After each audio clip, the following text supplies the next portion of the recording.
First card 6 of ಸಾರ್ಡ್ಸ್ ಬಂದಿದೆ.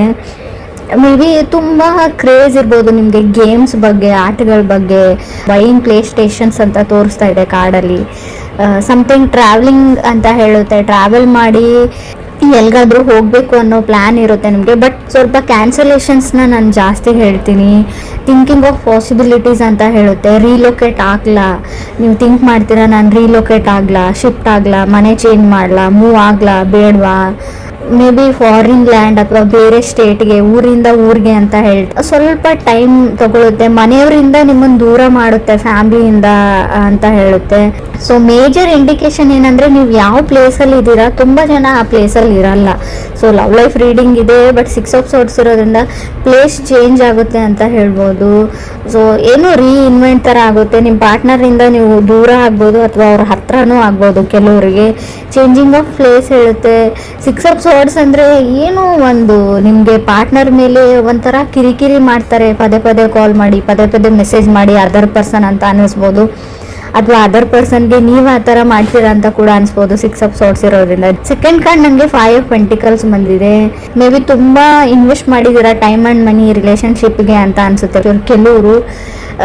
But ನೀವು ಅಂದ್ಕೊಂಡಂಗೆ ಏನೂ ಆಗ್ತಾ ಇಲ್ಲ ಅಂತ ಕೂಡ ಅನ್ನಿಸ್ತಾ ಇದೆ.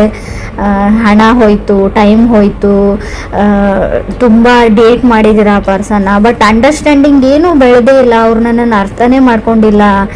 ಏನು ಹೀಗೆ ಆದರೆ ಹೇಗೆ ಮುಂದೆ ಫ್ಯೂಚರು, ಭವಿಷ್ಯ ಹೇಗೆ ಅಂತ ಥಾಟ್ಸ್ ಸ್ಟಾರ್ಟ್ ಆಗುತ್ತೆ ನಿಮಗೂ ಅಥವಾ ಅದರ್ ಪರ್ಸನ್ ಅಂದರೆ ನೀವು ಕನೆಕ್ಟ್ ಆಗಿರೋ ವ್ಯಕ್ತಿ. ಮೇ ಬಿ ನೀವು ಮದುವೆನೇ ಆಗಿರ್ಬೋದು ಅಥವಾ ರಿಲೇಷನ್ಶಿಪ್ಪಲ್ಲಿ ಇರ್ಬೋದು, ಕಮಿಟ್ ಆಗಿರ್ಬೋದು. ಥರ್ಡ್ ಕಾರ್ಡ್ ಕಿಂಗ್ ಆಫ್ ಸಾರ್ಡ್ಸ್ ಬಂದಿದೆ. ಕೆಲವರು ಕಿಂಗ್ ಆಫ್ ಸಾರ್ಡ್ಸ್ ಅಂದರೆ ಯಾವುದೋ ಒಬ್ಬ ವ್ಯಕ್ತಿನ ನಿಮ್ಮ ಲೈಫಿಂದ ಕಟ್ ಆಫ್ ಮಾಡ್ತೀರಾ ನೀವು. ಚೇಂಜ್ ಅಂತ ಹೇಳ್ತೀನಿ. ತುಂಬ ಕಾನ್ಫಿಡೆನ್ಸ್ ಇರುತ್ತೆ. ಮೇ ಬಿ ಕೆಲವ್ರಿಗೆ ಈ ಥರ ಹೇಳ್ತೀನಿ ಅಂತ ತಪ್ಪು ತಿಳ್ಕೊಬೇಡಿ. 5 ಇಯರ್ಸಿಂದ ಮದುವೆ ಆಗಿರೋರು ಕೂಡ ಸಪ್ರೇಟ್ ಆಗುವಂಥ ಚಾನ್ಸಸ್ ಇದೆ. ಮದುವೆ ಆಗಿ 5 ಇಯರ್ಸ್ ಆದರೂ ಸಪ್ರೇಟ್ ಆಗ್ತೀರಾ, ಡಿವೋರ್ಸ್ಗೆ ಅಪ್ಲೈ ಮಾಡ್ತೀರಾ ಕೆಲವರು. ಪೇಷನ್ಸ್ ಇಸ್ ಎ ಕೈ. ಸ್ಪೀಚ್ ಬಗ್ಗೆ ಹೇಳ್ತೀನಿ ನಾವು. ನೀವು ಹೇಗೆ ಮಾತಾಡ್ತೀರಾ ಅದ್ರ ಬಗ್ಗೆ ಹುಷಾರಾಗಿರಿ.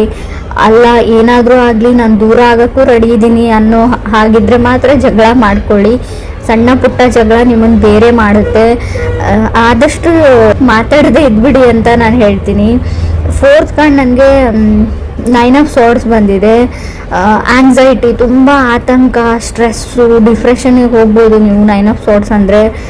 ಆಲ್ಮೋಸ್ಟ್ ಕೆಲವ್ರದ್ದು ಸಪ್ರೇಷನ್ ಲೆವೆಲಿಗೆ ಬಂದು 9 ಆಫ್ ಸಾರ್ಡ್ಸು ಕೆಲವ್ರದ್ದು ಭಯ ಆಗೋಕ್ಕೆ ಶುರುವಾಗ್ಬಿಡುತ್ತೆ. ನಾನು ಯಾಕೆ ಇಷ್ಟು ಚಿಕ್ಕ ವಿಷಯಕ್ಕೆ ಜಗಳ ತಗೊಂಡೆ, ನಾನು ದೂರ ಆಗ್ತಾ ಇದ್ದೀನಿ ಅಂತ. ಸೊ ನಾನು ಮುಂಚೆನೇ ಇಂಡಿಕೇಶನ್ ಕೊಡ್ತಾ ಇದ್ದೀನಿ, ಸುಮ್ಮನಿದ್ದು ಬಿಡಿ. ಫಿಫ್ತ್ ಕಾರ್ಡ್ ನನಗೆ 7 ಆಫ್ ಕಪ್ಸ್ ಬಂದಿದೆ. ಸೊ ನಿಮಗೆ ಯಾರೋ ಮೋಸ ಮಾಡ್ತಾ ಇದ್ದಾರೆ. 7 ಆಫ್ ಕಪ್ಸ್ ಮೀನ್ಸ್ ನೀವು ಕನೆಕ್ಟ್ ಆಗಿರೋ ವ್ಯಕ್ತಿ ಚೀಟ್ ಮಾಡ್ತಾ ಇದ್ದಾರೆ ಅಂತ ಅರ್ಥ ಆಗುತ್ತೆ. ಮೋಸ ಮಾಡ್ತಾ ಇದ್ದಾರೆ ನಿಮಗೆ ಅಂತ ಕೂಡ ಕಾರ್ಡ್ ಹೇಳ್ತಾ ಇದೆ. ಅಬ್ಸರ್ವ್ ಮಾಡಿ, ಹುಷಾರಾಗಿರಿ. ಅವ್ರು ಬಣ್ಣದ ಮಾತಿಗೆ ಮಳ್ಳಾಗಬೇಡಿ ಅಂತ ಹೇಳ್ತೀನಿ. ಈ ರಿಲೇಷನ್ಶಿಪ್ಗೆ ನಿಮಗೆ ರಿಲೇಟಿವ್ಸ್ ಕಡೆಯಿಂದನೂ ಬರ್ಬೋದು, ಮದುವೆ ಫಿಕ್ಸ್ ಆಗೋ ಲೆವೆಲಿಗೆ ಇರ್ಬೋದು, ಆಲ್ರೆಡಿ ಎಂಗೇಜ್ಮೆಂಟ್ ಆಗಿರ್ಬೋದು. ಬಟ್ ಅವ್ರು ಹೇಳಿರೋದೆಲ್ಲ ಸುಳ್ಳು ಕಾರ್ಡ್ ಹೇಳ್ತಾ ಇದೆ. ಎಲ್ರಿಗೂ ಅನ್ವಯಿಸುತ್ತೋ ಇಲ್ವೋ ಗೊತ್ತಿಲ್ಲ, ಬಟ್ ಕೆಲವರಿಗೆ ಖಂಡಿತವಾಗ್ಲೂ. 6th ಕಾರ್ಡ್ ನನಗೆ ಪೇಜ್ ಆಫ್ ಸಾರ್ಡ್ಸ್ ಬಂದಿದೆ. 7th ಕಾರ್ಡ್ 7 ಆಫ್ ಪೆಂಟಿಕಲ್ಸ್ ಬಂದಿದೆ. ನೀವು ತುಂಬ ಟ್ರೈ ಮಾಡಿದ್ದೀರಾ, ಯುವರ್ ಬೆಸ್ಟ್ ವೇಟ್ ಮಾಡಿದ್ದೀರಾ, ಎಲ್ಲ ಮಾಡಿದ್ದೀರಾ. ಬಟ್ ಕಂಟ್ರೋಲ್ ಮಾಡೋಕ್ಕಾಗ್ತಾ ಇಲ್ಲ ನಿಮಗೆ. ಯಾರನ್ನು ಚೂಸ್ ಮಾಡಲಿ ಅಥವಾ ಯಾರನ್ನು ಬಿಡಲಿ ಅನ್ನೋ ಲೆವೆಲಿಗೆ. ಆ ರಿಲೇಷನ್ಶಿಪ್ಪಲ್ಲಿ ಇರೋಕ್ಕೂ ನೀವು ತುಂಬ ಟ್ರೈ ಮಾಡಿದ್ರಿ. ಮದುವೆ ಆಗಿ ತುಂಬ ವರ್ಷ ಆಯಿತು, ಇವಾಗ ಬಿಡೋಕ್ಕೂ ಆಗಲ್ಲ. ಗೌರವ, ಮಾನ, ಮರ್ಯಾದೆ ಪ್ರಶ್ನೆ ಎಲ್ಲ ಯೋಚನೆ ಮಾಡಿದ್ರಿ. ಬಟ್ ಕಡೆಗೆ ಬೇರೆ ದಾರಿ ಇಲ್ಲ ಅಂತ ಕೆಲವ್ರಿಗೆ ಅನಿಸಿರ್ಬೋದು. ಸಪ್ರೇಟು ಆಗ್ತಾ ಇದ್ದೀರಾ ಕೆಲವರು ಅಂತ ಹೇಳ್ತಾ ಇದೆ. 6 ಆಫ್ ಸಾರ್ಡ್ಸ್ ಏನು ಹೇಳುತ್ತೆ ಅಂದರೆ, ಆ ವ್ಯಕ್ತಿ ನಿಮ್ಗೆ ಚೀಟ್ ಮಾಡ್ತಾ ಇದ್ದಾರೆ ಅಂತ ಗೊತ್ತಿದೆ, ನಿಮಗೆ ಮೋಸ ಮಾಡ್ತಾ ಇದ್ದಾರೆ ಅಂತ ಗೊತ್ತಿತ್ತು. ಬಟ್ ಆದರೂ ಇಷ್ಟು ವರ್ಷಗಳ ಕಾಲ ಇದ್ರಿ, ಬಟ್ ಇನ್ನು ಮುಂದೆ ಆಗ್ತಾ ಇಲ್ಲ. ಸೊ ನೀವೆಷ್ಟು ಪ್ರಯತ್ನ ಪಡಬೇಕು ಅಷ್ಟು ಪಟ್ಟಿದ್ದಾಗಿದೆ. ಸೊ ಅದ್ರ ಬಗ್ಗೆ ಗಿಲ್ಟಿ ಫೀಲ್ ಮಾಡ್ಕೊಳ್ಬೇಡಿ ಅಂತಲೇ ನಾನು ಹೇಳ್ತೀನಿ. ಸೊ ಲೆಟ್ ಗೋ ಮಾಡಿ, ಮೂವ್ ಆನ್ ಆಗಿ, ನಿಮ್ಮ ಲೈಫಿಗೆ ಏನು ಬೇಕೋ ಅದನ್ನು ನೀವು ಮಾಡ್ಕೊಳ್ಳಿ ಅಂತಲೇ ಕಾರ್ಡ್ ಹೇಳ್ತಾ ಇದೆ. ಸೊ 8th ಕಾರ್ಡ್ ನನಗೆ 4 ಆಫ್ ಕಪ್ಸ್ ಬಂದಿದೆ. 4 ಆಫ್ ಕಪ್ಸ್ ಅಂದರೆ ನಿಮಗೆ ಮಲ್ಟಿಪಲ್ ಆಪ್ಷನ್ಸ್ ಬರುತ್ತೆ ಖಂಡಿತವಾಗ್ಲೂ. ಸೊ ಕೇರ್ಫುಲ್ಲಾಗಿ ಅದರಲ್ಲಿ ನೀವು ಚೂಸ್ ಮಾಡ್ಕೊಳ್ಬೇಕಾಗುತ್ತೆ. ಇದು ನಿಮ್ಮ ಲೈಫ್ ಪ್ರಶ್ನೆ. ಸೊ ಮದುವೆಗೆ ರೆಡಿ ಮಾಡ್ಕೊಳ್ತಾ ಇದ್ದೀರಾ ಅಂತಲೂ ಗೊತ್ತು, ಸೆಟ್ಲ್ ಆಗಬೇಕು ಅಂತ ಡಿಸೈಡ್ ಮಾಡಿದ್ದೀರಾ ಅವರು. ಯಾಕಂದರೆ ನನ್ನ ಅಕ್ಕಪಕ್ಕ ನನಗಿಂತಲೂ ಚಿಕ್ಕವರಿಗೆಲ್ಲ ಮದುವೆ ಆಗ್ತಾ ಇದೆ ಅಂತ ಫ್ರೆಶರ್ ಥರ ನಿಮಗೆ ಫೀಲ್ ಇರ್ಬೋದು.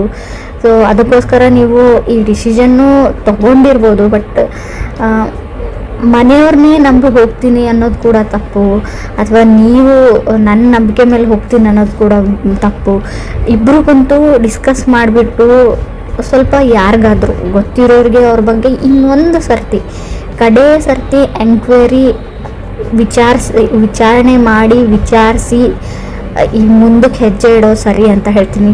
ಕೆಲವರು ಮೋಸ ಹೋಗೋ ಚಾನ್ಸಸ್ ತುಂಬ ಕಾಣಿಸ್ತಾ ಇದೆ ಅಂತ ನಾನು ಒತ್ತಿ ಹೇಳ್ತಾ ಇದ್ದೀನಿ. ಇದನ್ನು ಮದುವೆ ಅಂತ ಮಾತುಕತೆ ಬೇರೆ. ಇನ್ನು ಕೆಲವ್ರಿಗೆ ನಾನು 9th ಕಾರ್ಡ್ ನನಗೆ ಏಸ್ ಆಫ್ ಕಪ್ಸ್ ಬಂದಿದೆ. ಯಾರನ್ನು ನಿಮ್ಮ ಲೈಫಲ್ಲಿ ಅಲೋವ್ ಮಾಡ್ಕೊಳ್ತೀರಾ ಅನ್ನೋದು ಕೂಡ ನಿಮ್ಮ ಮೇಲೆ ಬಿಟ್ಟಿರೋ ವಿಚಾರ ಅಂತ ನಾನು ಹೇಳ್ತೀನಿ. ಆಪ್ಷನ್ಸ್ ತುಂಬ ಇದೆ, ತುಂಬ ಕಾಂಪ್ಲಿಕೇಟೆಡ್ ಲವ್ ಅಂತ ಅನಿಸುತ್ತೆ. ನೀವು ಪ್ರೀತಿನ ಹುಡ್ಕೊಂಡು ಹೋಗಬೇಡಿ, ಅದಾಗದೇ ನಿಮ್ಮ ಹತ್ರಕ್ಕೆ ಬರುತ್ತೆ ಅಂತಲೂ ಕಾಡೇ ಹೇಳ್ತಾ ಇದೆ. ಕೆಲವ್ರಿಗೆ ಪಾಸ್ಟಲ್ಲಿ ನೀವು ತುಂಬ ಚೆನ್ನಾಗಿ ಹ್ಯಾಂಡಲ್ ಮಾಡಿದ್ದೀರಾ, ಬಟ್ ಎಲ್ಲನೂ ಕಾಂಪ್ಲಿಕೇಟೆಡ್ ಆಗಿ ನಿಮಗೆ ಔಟ್ಪುಟ್ ಬಂದಿದೆ, ಯಾವುದನ್ನು ನೀವು ಸಾಲ್ವ್ ಮಾಡೋಕ್ಕಾಗಲ್ಲ. ಕೆಲವ್ರಿಗೆ ನಾನು ಏಸ್ ಆಫ್ ಕಪ್ಸ್ ಇರೋದ್ರಿಂದ ನೀವು ಸಿಂಗಲ್ ಆಗಿರೋರು ಖಂಡಿತವಾಗ್ಲೂ ನೋ ಮೋರ್ ಸಿಂಗಲ್ ಅಂತ ತೋರಿಸ್ತಾ ಇದೆ. ಖಂಡಿತವಾಗ್ಲೂ ನೀವು ಕಪಲ್ಸ್ ಆಗ್ತೀರಾ, ಪೇರ್ ಆಗ್ತೀರಾ. ಮದುವೆಗೆ ವೇಟ್ ಮಾಡ್ತಾ ಇದ್ದರೆ ಖಂಡಿತವಾಗ್ಲೂ ನಿಮ್ಮ ಮದುವೆ ಫಿಕ್ಸ್ ಆಗೋ ಎಲ್ಲ ಪಾಸಿಬಿಲಿಟೀಸು ಕಾರ್ಡಲ್ಲಿ ತೋರಿಸ್ತಾ ಇದೆ. ಏನು ಅಂದರೆ ಮೇ ಬಿ ನೀವು ಸ್ಟೂಡೆಂಟ್ಸ್ ಇದ್ದರೆ ನಿಮ್ಮ ಫ್ಯಾಮ್ಲಿಯಿಂದ ದೂರ ಹೋಗಿ ಹೈಯರ್ ಎಜುಕೇಷನ್ನ ಮಾಡ್ಬೋದು, ಬಟ್ ನಿಮ್ಮ ಪ್ರೀತಿ ಪಾತ್ರನ, ನಾನು ಲವ್ ಅಂದರೆ ರಿಲೇಷನ್ಶಿಪ್ ಅಂದರೆ ಹುಡುಗ ಹುಡುಗಿ ಅಥವಾ ಹೆಣ್ಣು ಗಂಡು ಮಧ್ಯೆನೇ ಇರುತ್ತೆ ಅಂತ ಹೇಳಲ್ಲ. ಮೇ ಬಿ ನೀವು ಯಾರನ್ನ ತುಂಬ ಪ್ರೀತಿಸ್ತೀರೋ ಅವರಿಂದ ಸ್ವಲ್ಪ ದೂರ ಹೋಗಬೇಕಾಗುತ್ತೆ ಅಂತ ರೀಡಿಂಗ್ ಹೇಳ್ತಾ ಇದೆ. ರೀಲೋಕೇಟ್ ಆಗ್ಬೋದು ನೀವು ಅಂತ. ಸೊ ಕೆಲವ್ರಿಗೆ ಬೇಸಿಕಲಿ ರಿಲೇಷನ್ಶಿಪ್ಪಲ್ಲಿ ತುಂಬ ಬೇಗ ಬೀಳುವಂಥ ಚಾನ್ಸಸ್ ಇದೆ. ಫಾಲಿನ್ ಇನ್ ಲವ್ ಅಂತ ಕೂಡ 7 ಆಫ್ ಕಪ್ಸ್ ಇರೋದ್ರಿಂದ, ಅದು 5th ಪ್ಲೇಸಲ್ಲಿ ಸೆವೆಂತ್ ಕಾರ್ಡ್ ಬಂದರೆ, 7 ಆಫ್ ಕಪ್ಸ್ ಬಂದರೆ, ನಾವು ಪೇಜ್ ಆಫ್ ಸಾರ್ಟ್ಸ್ ಮಧ್ಯೆ ಬಂದರೆ ಖಂಡಿತವಾಗ್ಲೂ ಅಷ್ಟೇ ಬೇಗ ಬ್ರೇಕಪ್ ಮಾಡ್ಕೊಳ್ಳೋವಂಥ ಚಾನ್ಸಸ್ ಇದೆ. ಸೊ ನಿಧಾನವೇ ಪ್ರಧಾನ ಅಂತ ಹೇಳ್ತೀವಿ. ತಾಳ್ಮೆ ತುಂಬ ಇಂಪಾರ್ಟೆಂಟು. ಇನ್ನೂ ಕೆಲವ್ರಿಗೆ ನೀವು ಮ್ಯಾರಿಡ್ ಇರ್ಬೋದು ಅಥವಾ ರಿಲೇಷನ್ಶಿಪ್ಪಲ್ಲಿ ಇರ್ಬೋದು, ಏನೂ ಸಣ್ಣ ಪುಟ್ಟ ವಿಷಯಕ್ಕೆ ಜಗಳ ಬರುತ್ತೆ ನಿಮ್ಮ ಮಧ್ಯೆ. ಮುಂಚೆ ಬರ್ತಾಯಿತ್ತು, ಹಾಗೆ ಪ್ಯಾಚಪ್ ಆಗ್ತಾಯಿತ್ತು ಅಂದರೆ ಇನ್ನು ಮುಂದೆ ಪ್ಯಾಚಪ್ ಆಗೋ ಚಾನ್ಸಸ್ ಇಲ್ಲದೆ ಇರೋದ್ರಿಂದ ಜಗಳ ಮಾಡಿಕೊಂಡ್ರೂ ಸುಮ್ಮನೆ ಇರೋದು ಒಳ್ಳೆಯದು. ನಿಮಗೆ ಸ್ಪೆಷಲಿ ಹೇಳ್ತಾ ಇದ್ದೀನಿ, ನೀವು ಸುಮ್ಮನೆ ಇರೋದ್ರಿಂದ ನಿಮ್ಮ ರಿಲೇಷನ್ಶಿಪ್ ಉಳ್ಕೊಳ್ಳುತ್ತೆ. ಯಾವುದೇ ರಿಸ್ಕನ್ನು ಕೂಡ ತಗೊಳ್ಳದೇ ಇರೋದು ಬೆಟ್ರು. ನಾನೇನೋ ಹೇಳಬೇಕು ಯಾರಿಗೂ, ನಿಮ್ಮ ಬಾಸ್ ಇರಲಿ, ನಿಮ್ಮ ಮನೆಯವ್ರು ಅಥವಾ ನಿಮ್ಮ ತಂದೆ ತಾಯಿ ಇರಲಿ, ಅಥವಾ ನೀವು ಪ್ರೀತಿಸಿದ ವ್ಯಕ್ತಿನೇ ಇರಲಿ, ಸೊ ಅವ್ರಿಗೂ ಕೂಡ ನೀವು ಯಾವಾಗಲೂ ಅದೇ ಮಾತು ಹೇಳ್ತಾ ಇರ್ತೀರ, ಬಟ್ ಆ ಮಾತು ಮುಂಚೆ ಹರ್ಟ್ ಆಗಿರಲ್ಲ. ಬಟ್ ಇವಾಗ ನೀವೇನಾದರೂ ಹೇಳಿದರೆ ಅದೇ ಮಾತು ತುಂಬ ದೊಡ್ಡ ಮಟ್ಟದ ಗಾಯ ಮಾಡುತ್ತೆ ಅವ್ರಿಗೆ. ಇದರಿಂದ ಎಲ್ಲನೂ ನೀವು ಕಟ್ಟಿರೋ ಏನು ಹೇಳ್ತೀರ, ಇಲ್ಲಿವರೆಗೂ ಕಟ್ಕೊಂಡು ಬಂದಿರೋ ಸಂಪಾದಿಸಿದಂಥ ರಿಲೇಷನ್ಶಿಪ್ಪು, ಬಾಂಧವ್ಯ ಎಲ್ಲನೂ ಮುರಿದೋಗೋವಂಥ ಚಾನ್ಸಸ್ ಇದೆ. ರೀಡಿಂಗ್ ನೆಗೆಟಿವ್ ಅಂತ ಅಂದ್ಕೊಳ್ಬೇಡಿ, ತುಂಬ ಪಾಸಿಟಿವ್ನೆಸ್ ಇದೆ ಇಲ್ಲಿ. ಮದುವೆ ಆಗುತ್ತೆ, ಮದುವೆ ಫಿಕ್ಸ್ ಆಗುತ್ತೆ, ರಿಲೇಷನ್ಶಿಪ್ಪಲ್ಲಿ ಇರ್ತೀರಾ, ಫಾರಿನ್ ಲ್ಯಾಂಡಿಗೆ ಹೋಗೋ ಎಲ್ಲ ಚಾನ್ಸಸ್ ಇದೆ, ರಿಲೊಕೇಶನ್ ಇದೆ, ಹೈಯರ್ ಸ್ಟಡೀಸ್ ಇದೆ. ಕೆಲವ್ರಿಗೆ ನೀವು ಪ್ರೀತಿಸಿದ ವ್ಯಕ್ತಿನೂ ನಿಮ್ಗೆ ಸಿಗ್ತಾರೆ, ಬಟ್ ನಿಮ್ಮ ಮಾತಿನ ಬಗ್ಗೆ ಅಷ್ಟೇ ನೀವು ಗಮನ ಇರಬೇಕು. ಜಗಳ ಮಾಡ್ಕೊಳ್ಬೋದು ಅಷ್ಟೇ. ಕೆಲವ್ರು ಖಂಡಿತ ಜಗಳ ಆಗುತ್ತೆ, ಅವಾಗ ನಿಮ್ಗೆ ಆತಂಕ ಆಗುತ್ತೆ, ಸ್ಟ್ರೆಸ್ ಆಗುತ್ತೆ, ಬಟ್ ಅದು ಕಾನ್ಸಿಕ್ವೆನ್ಸಸ್ ಅಂತ ಹೇಳ್ತೀವಿ. ಮಾಡ್ಕೊಂಡಿರೋ ತಪ್ಪಿಗೆ ಅದನ್ನೆಲ್ಲ ನಾವು ಅನುಭವಿಸ್ಬೇಕು. ಏನೇ ಬರಲಿ ಅದನ್ನು ಹೆದರಿಸ್ತೀನಿ ಅನ್ನೋ ಕಾನ್ಫಿಡೆನ್ಸ್ ಇರಲಿ. ಎಲ್ಲೂ ಕುಸ್ತೋಗ್ಬೇಡಿ ಅಂತ ನಾನು ಹೇಳ್ತೀನಿ. ಆಗೋಗಿದೆ. ಸೊ ಅದನ್ನು ಆದಷ್ಟು ಸರಿ ಮಾಡೋಕ್ಕಾಗ್ತಾ ಇದೆ, ಸರಿ ಮಾಡ್ಕೊಳ್ಳಿ. ಇಲ್ಲ ನನಗಿಷ್ಟ ಇಲ್ಲ ಸರಿ ಮಾಡ್ಕೊಳ್ಳೋದಂದರೆ ಬಿಟ್ಬಿಡಿ. ಹಳೆದ್ರ ಬಗ್ಗೆ ಯೋಚನೆ ಮಾಡಬೇಡಿ, ಫ್ಯೂಚರ್ ಬಗ್ಗೆ ಥಿಂಕ್ ಮಾಡಿ, ಲೆಟ್ ಗೋ ಮಾಡಿ, ಮುಂದೆ ಹೋಗಿ ಅಂತ ಬೇಸಿಕಲಿ ಕಾರ್ಡ್ಸ್ ಹೇಳ್ತಾ ಇದೆ. ಸಿಂಗಲ್ಸ್ ಇರೋರ್ಗೂ ಅಷ್ಟೇ, ಖಂಡಿತವಾಗ್ಲೂ ನಿಮ್ಮ ಲೈಫಲ್ಲಿ ಹೊಸ ವ್ಯಕ್ತಿ ಬರೋ ಚಾನ್ಸಸ್ ಪೇಜ್ ಆಫ್ ಸಾರ್ಟ್ಸ್ ಇರೋದ್ರಿಂದ ಕ್ಲಿಯರ್ಲಿ ಗೊತ್ತಾಗ್ತಾ ಇದೆ. ಸೊ ಕೆಲವ್ರು ನಿಮಗೆ ಮೋಸ ಮಾಡ್ಬೋದು. ಸೊ ಅದರಿಂದ ಕೂಡ ಹುಷಾರಾಗಿರಿ ಅಂತ ಹೇಳ್ತೀನಿ.